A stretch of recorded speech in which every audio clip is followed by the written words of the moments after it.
لا إله إلا الله محمد رسول الله لا إله إلا الله محمد رسول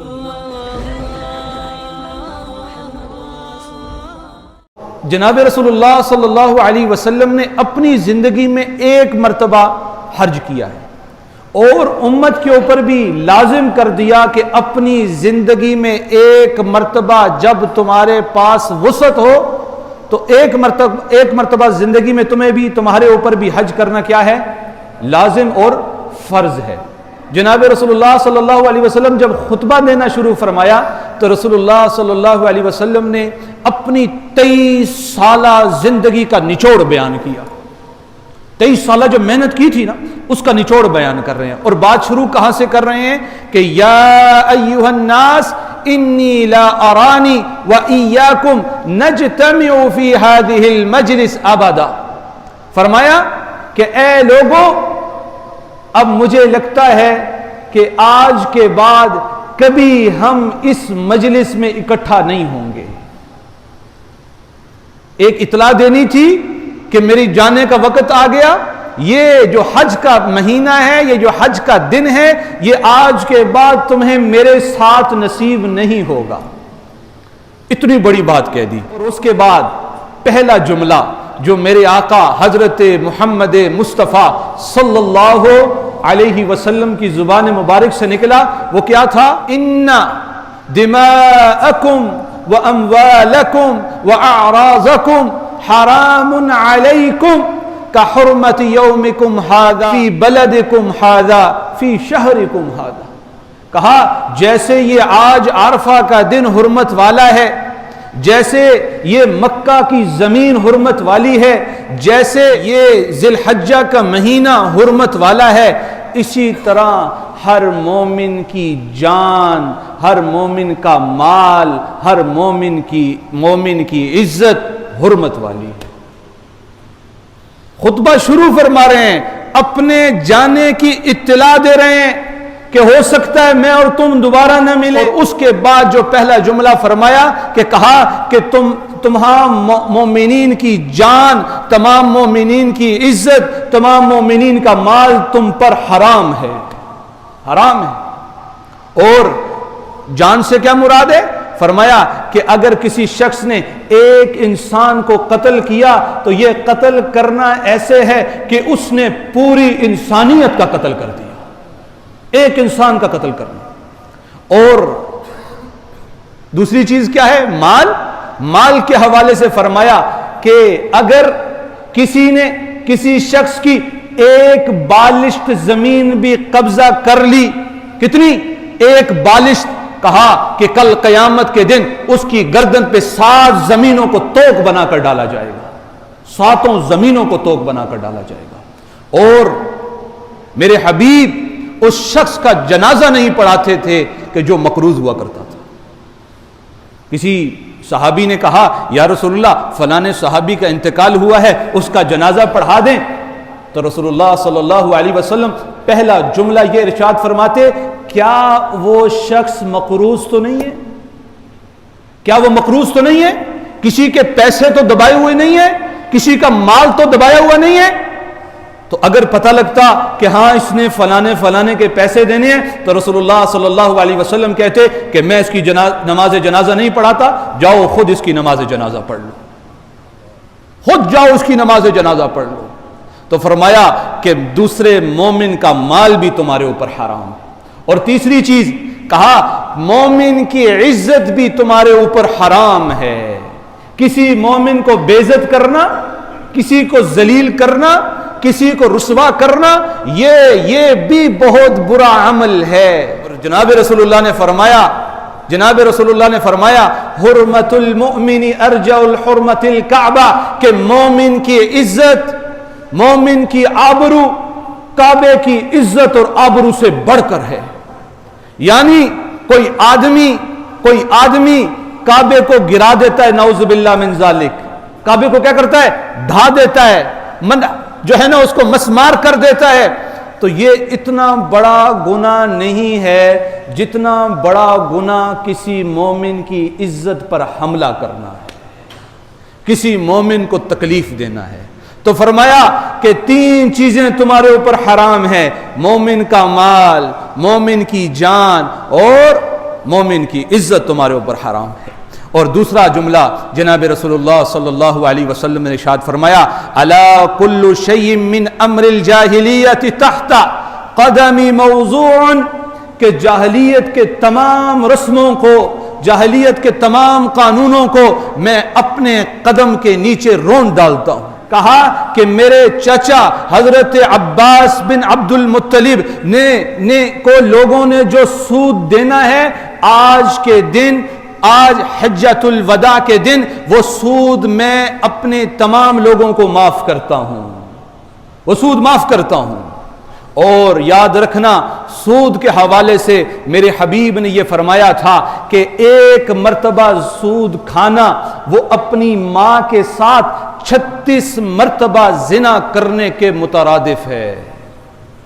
اور اس سے سخت جملہ فرمایا کہ جو شخص سود کھاتا ہے، سود میں معاون مددگار بنتا ہے، میرے حبیب حضرت محمد مصطفیٰ صلی اللہ علیہ وسلم نے فرمایا کہ وہ شخص گویا کہ ایسے ہے، وہ میرے ساتھ بھی جنگ کر رہا ہے، میرے حبیب صلی اللہ علیہ وسلم کے ساتھ بھی جنگ کر رہا ہے۔ تو اپنے ساتھ جنگ کے ساتھ تعبیر فرمایا اور کہا کہ آج کے دن میں جہالیت کے تمام رسوم کو، تمام قوانین کو ختم کرتا ہوں، سود بھی ختم کرتا ہوں اور قصاص بھی ختم کرتا ہوں۔ پھر فرمایا فاتقوا اللہ فی النساء، عورتوں کے حوالے سے اللہ سے ڈرنا، عورتوں کے حوالے سے اللہ سے ڈرنا۔ کیا مانی؟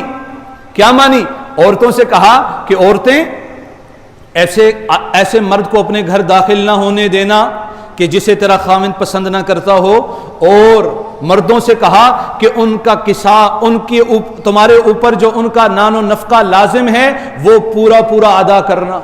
یہ کس دن بات ہو رہی ہے؟ جب رسول اللہ صلی اللہ علیہ وسلم اپنے جانے کا اعلان کر رہے ہیں کہ بھائی میں جا رہا ہوں، میرا وقت پورا ہو چکا ہے، اپنے جانے کا اعلان کر رہے ہیں۔ اور کیا فرما رہے ہیں کہ اب عورتوں کے ساتھ، عورتوں کے معاملے میں اللہ سے ڈرتے رہنا۔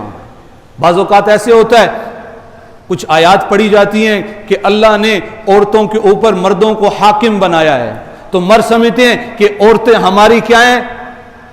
ہماری جوتی کی میل ہیں، ہمارے جوتی کے ذرات ہیں، ان کی کوئی حیثیت نہیں، ان کی کوئی عزت نہیں، ان کی کوئی مقام نہیں اسلام نے دیا۔ لیکن اللہ نے مومن کو حاکم بنایا، اور ساتھ یہ بھی دوسرے مقام پہ جناب رسول اللہ نے فرمایا کہ جو قوم کا حاکم ہوتا ہے دراصل وہ قوم کا خادم ہوتا ہے۔ تمہیں حاکم اس لیے نہیں بنایا کہ تم حکومت کرو، تمہیں حاکم اس لیے بنایا ہے کہ تم قوم کے خادم ہو۔ اگر تمہیں عورتوں کے اوپر نگہبان بنایا ہے تو اس کی وجہ یہ ہے کہ تم نے ان کی خدمت کرنی ہے۔ اور آگے ایک مقام پر جناب رسول اللہ صلی اللہ علیہ وسلم نے 5ویں چیز ارشاد فرمائی، وہ فرمایا انی قد ترکت فیکم کتاب اللہ ان اعتصمتم بہ فلن تضلوا بعدا۔ کہا کہ میں تمہارے درمیان اللہ کی کتاب کو چھوڑے جا رہا ہوں، اور چھوڑے جا رہا ہوں، اگر تم نے اس کتاب کو چھوڑ دیا تو تم پورے عالم کے سامنے ذلیل اور خوار ہو جاؤ گے، ذلیل ہو جاؤ گے۔ حضرت علی رضی اللہ تعالی جناب رسول اللہ صلی اللہ علیہ وسلم کے پاس بیٹھے ہیں، جناب رسول اللہ نے فرمایا ایک وقت آئے گا فتنوں کا دور ہوگا، فتنوں کا دورہ ہوگا۔ حضرت علی نے پوچھا اے اللہ کے حبیب ان فتنوں سے بچنے کا کیا طریقہ ہوگا؟ کیا طریقہ ہے کہ ہم فتنوں سے بچ جائیں؟ تو حضرت جناب رسول اللہ صلی اللہ علیہ وسلم نے فرمایا کہ تم قرآن کو لازم تھام لینا، قرآن کے حلال کو حلال سمجھنا، قرآن کے حرام کو حرام سمجھنا، اس کو اپنی زندگیوں میں نافذ کر دینا، اس تمام فتنے سے تم محفوظ ہو جاؤ گے۔ اور آگے میرے آقا حضرت محمد مصطفیٰ صلی اللہ علیہ وسلم نے یہ اعلان فرمایا یا ایھا الناس انہ لا نبی بعدی ولا امت بعدکم، کہ اے لوگوں میں آخری نبی ہوں، تم کون ہو؟ تم آخری امت ہو۔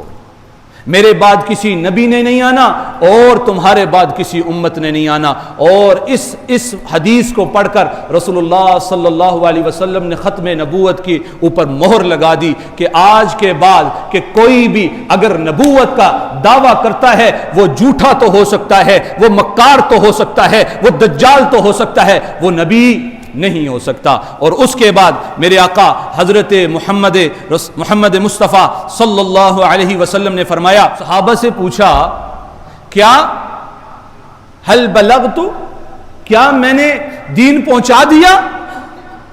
23 سالہ زندگی کا نچوڑ اور آج نتیجہ مانگ رہے ہیں امت سے. مجمع کتنا ہے؟ روایات میں آتا ہے 1,24,000 کا مجمع ہے, ایک روایت میں آتا ہے 1,44,000 کا مجمع ہے. اور اتنا بڑا مجمع, اور رسول اللہ پوچھتے ہیں اے صحابہ کل قیامت کے دن اللہ تم سے پوچھیں گے کیا میں نے دین کو پہنچا دیا؟ تو تم کیا جواب دو گے؟ تو اس 1,24,000 کے مجمع نے کہا قد بلغتا وادیتا ونصحتا. قد بلغتا, یا رسول اللہ آپ نے دین پہنچا دیا, آپ نے تبلیغ مکمل کر دی, آپ نے حق ادا کر دیا. اور اس کے بعد جب صحابہ نے یہ جملہ ارشاد فرمایا تو جناب رسول اللہ صلی اللہ علیہ وسلم نے اپنی انگلی آسمان کی طرف بلند کی, پہلے آسمان کی طرف پھر لوگوں کی طرف, کہا اللہم اشہد اللہم اشہد اللہم اشہد, یا اللہ گواہ رہنا, یا اللہ گواہ رہنا, یا اللہ گواہ رہنا کہ میں نے دین کو پہنچا دیا ہے. اور جب یہ معرکہ مکمل ہوتا ہے, یہ تمام کاروائی مکمل ہوتی ہے, تو اس وقت اللہ جناب رسول اللہ صلی اللہ علیہ وسلم کے اوپر آیت نازل ہوتی ہے اليوم اکملت لکم دینکم واتممت علیکم نعمتی ورضیت لکم الاسلام دینا, کہ آج کے دن اسلام مکمل ہو گیا, آج کے دن دین مکمل ہو گیا. اب یہ آیت جب عاشقوں کے کانوں میں پڑی تو عاشق زور و قطار رونا شروع ہو گئے. تو بعض صحابہ خوش ہیں کہ الحمدللہ دین مکمل ہو گیا ہے, لیکن ابو بکر کو لوگوں نے دیکھا وہ زور و قطار رو رہا ہے, اس کی آنکھوں سے آنسو نکل رہے ہیں. لوگوں نے کہا ابو بکر آج تو خوشی کا دن ہے, آج دین مکمل ہو گیا.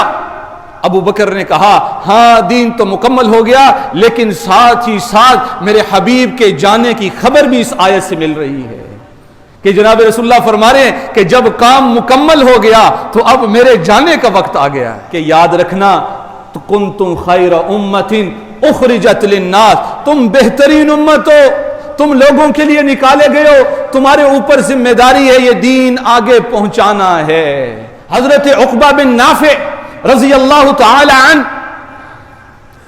شمالی افریقہ 10,000 کا مجمع لے کر نکلتے ہیں, 10,000 کا, اور شمالی افریقہ پہنچتے ہیں, جنگل ہے, درندے ہیں, چیرنے پھاڑنے والے جانور ہیں. صحابہ اور بعض ساتھیوں نے کہا حضرت یہاں ہم کیسے رہ سکتے ہیں, یہاں پر تو درندے ہیں, جانور ہیں. حضرت عقبہ بن نافع نے کیا کیا, صحابہ کو جمع کیا. اس مجمع میں 18 صحابہ تھے, ان سے مشورہ کیا کہ جناب مجھے بتاؤ میں کیا کروں. صحابہ نے مشورہ دیا ہم یہاں ٹھہریں گے.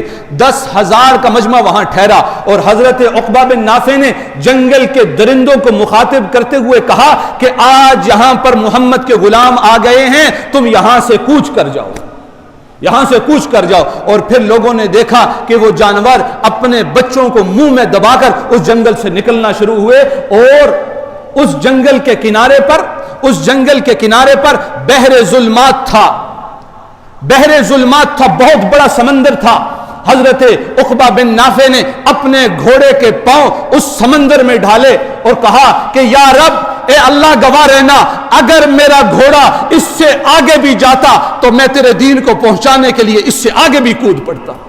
اس لیے تو شاعر نے کہا نا کہ دشت تو دشت تھے, صحرا بھی نہ چھوڑے ہم نے, بحر ظلمات میں دوڑا دیے گھوڑے ہم نے. تو صحابہ نے پھر دین پہنچایا ہے، اور رسول اللہ صلی اللہ علیہ وسلم نے جب اپنا خطبہ مکمل کیا تو ہمیں اپنی ذمہ داری ہمارے کندھوں پر سونپی کہ کل یہ دین تم نے اگلی نسلوں تک پہنچانا ہے۔ تو آج یہ عہد کریں کہ جناب ہم رسول اللہ صلی اللہ علیہ وسلم کی ایک حدیث بھی سنیں تو ہم نے کوشش کرنا ہے اس حدیث کو آگے پہنچ لا إله إلا الله محمد رسول الله لا إله إلا الله